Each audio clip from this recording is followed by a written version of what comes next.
think one of the things that people are hesitant when they're building a team to sort of seek out is they don't necessarily know what traits that the highest performing teams have in common. And so they're sort of like, am I going to shoot in the dark, or am I just not going to do it at all? So based on what you've seen over the years, what are those traits? What traits of the highest performing teams do you see most often? It's such a good question, because what the question is really asking is, how do I have a systematic approach to this instead of just throwing out different ideas, right?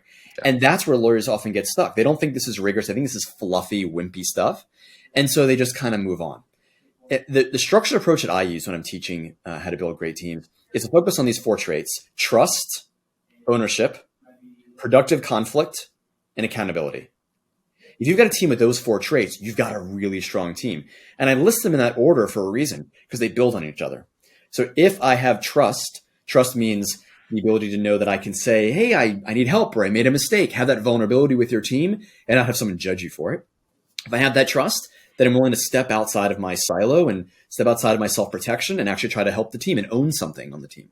And if I have that ownership, then I like what I'm doing and I care about the work enough where I want to engage others and have that conflict, that productive conflict. And if I'm willing to have productive conflict, then I'm willing to hold others accountable. So a lot of lawyers, they talk, well, I've got this problem on my team. No one's giving each other feedback. Well, the problem isn't feedback. The problem is actually trust.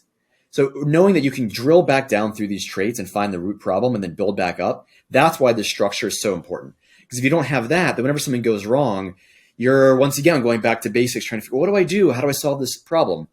If you have a rigorous framework, you can use that to guide your CLEs, your trainings, your internal policies. All that can come back to this and give everyone that like backbone and that language they need to build that common framework for running teams.